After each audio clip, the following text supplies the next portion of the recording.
Hello, this is Dave from ERC, and we're getting ready to resurrect the Phoenix.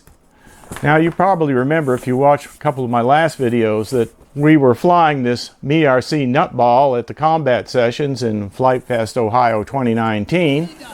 And that nutball flew pretty good. The first combat session, it got knocked down by a big aircraft and crashed into the ground. And then in the second session, it flew the entire time and I landed it and was okay. But the reason we got this plane was John wanted to do a spooler project where he spooled out a streamer automatically off the back of a plane.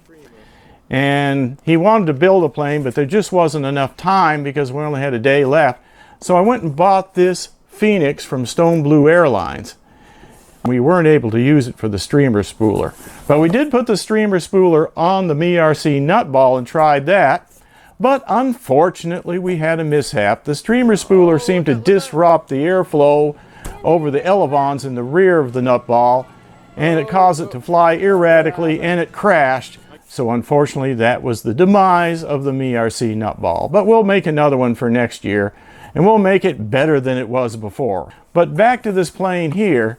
This was originally a kit, maybe about 5 years ago, that Stone Blue Airlines had put out, and they were selling it. And they had put some demos up showing the demo of the thing flying, an introductory video, and a couple other videos. And this plane here looked exactly like one of the ones in the demos. And the reason I say that is because this coloring on the wings and whatnot is custom hand sprayed on, and I think either Matt or Jeremiah had sprayed this thing up like this, and it's probably the only one that looks exactly like this.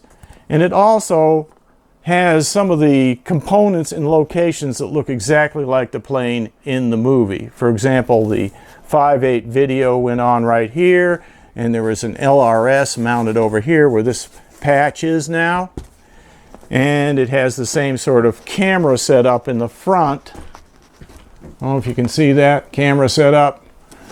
The camera still works, by the way.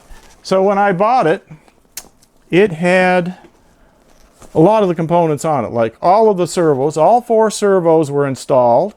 It had the camera, it had the motor, which I've previously taken off. Here's the motor, a nice motor, the prop, and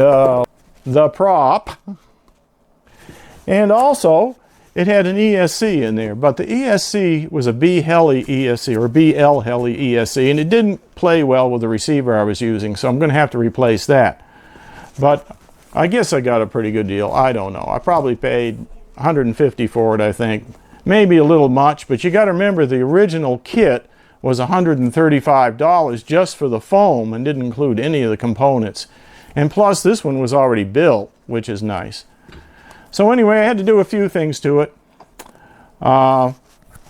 During one of their videos, they show that they had some damage to this, that it was a real basher. It had been bashed up, maybe had 3 previous owners now. It took a bashing, but still kept on flying.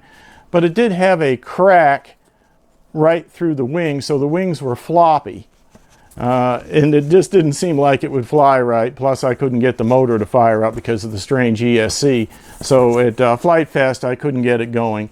But now I'm working on it.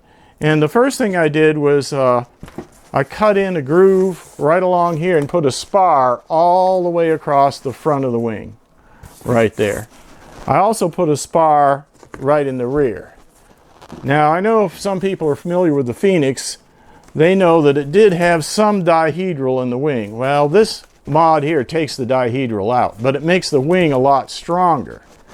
So in a sense, it may not fly as stable as it used to, but I think it'll fly fine anyhow.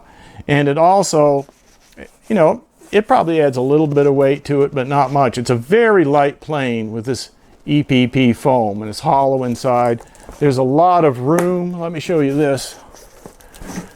There's a lot of room inside there for battery and FPV equipment. So, I mean, it will be great for FPV, I think.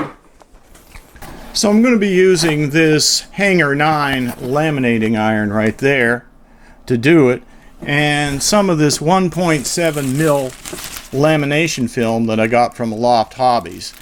And it's pretty easy to use. You just put it down on the wing and then iron it from underneath, then just stretch it across the wing and iron it down. And so that's what I'm going to do. And I'll get back to you after I do that, and then we'll talk about the electronics. So now I've covered the top side of the wing with lamination, and it's going right over the spars that I installed. So that's all done. Now we're going to put the motor on and the ESC. And I've got to admit, this is actually a reversing ESC, but I'm going to go ahead and use it anyway because that's what I had on hand. I won't be putting it in reverse, but that's alright. In case you wondered about how a reversing ESC works, it simply has two wires or two servo cables coming out of it, and one is your regular one just for the speed, and the other reverses it. If you don't connect up the reversing one, it won't go in reverse. It'll just be a normal ESC. You can tell the reversing one kind of just, the signal wire just solders right here in the middle right there, whereas the other one comes off down here. Just an interesting fact. I think I'm just going to slide the ESC through this slot down here first, because I'm going to need it there to connect up the motor wires. Getting the ESC wires through this hole is a little harder than I thought it was, so I put a piece of heat shrink tubing, just taped it on there, and now I'm going to pull it through that way. And it comes through really easy that way. Then I can just take the tape off. Alright, now I'm going to poke the motor wires through. Get them through the hole. I'm going to use a pair of tweezers to make it a little bit easier to grab them. Hey, you can just grab it like that. There's two. Alright, now they're through. We got to mount the motor, so we got to get it in that hole. Alright, now we can put our 4 screws on. Alright, first screw going in.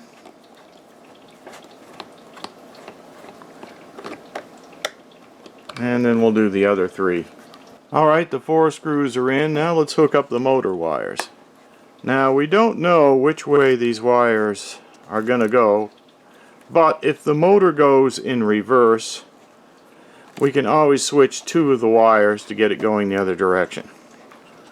So I'm just going to plug them in temporarily, but I'm not going to pull them inside there because I may need to switch them after we do the ESC test and see which way the prop goes. Alright, I'm going to connect up the signal wire for the ESC on channel 3. That's my throttle, channel 3, on the receiver right there. Welcome to Toronto's. Throttle warning. Switch warning. Manual mode. Well, this is the ESC that was on it, this BL Heli, and the firmware that was on there didn't play well with this receiver. Sometimes it just wouldn't start up, the motor wouldn't start. So I've switched it out. That's why I switched it out with that other receiver. Alright, so here's the prop, and the prop has to go on this way, and that means it's got to turn like that to be a pusher.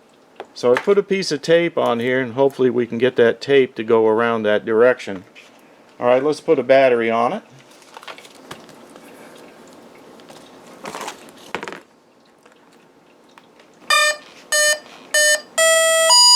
Alright, those are the right tones.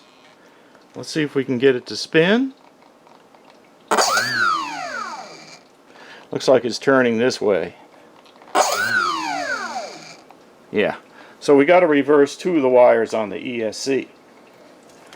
And that's easy to do, so I'm going to take the battery back off and do that.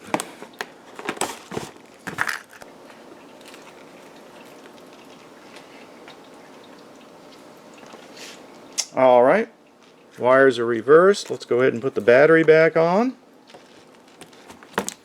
Telemetry recovered. Alright, let's try it again. Yep, that looks right. So when that's on there, this will be going this way. Okay, now all we got to do is pull the wires back through and mount the ESC and the receiver, and it should be ready for a test flight.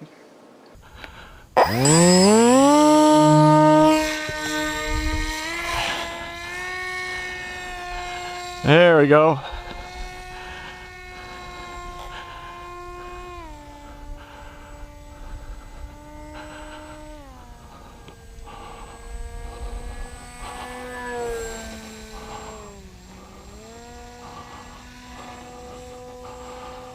Well, that was definitely acting too tail heavy.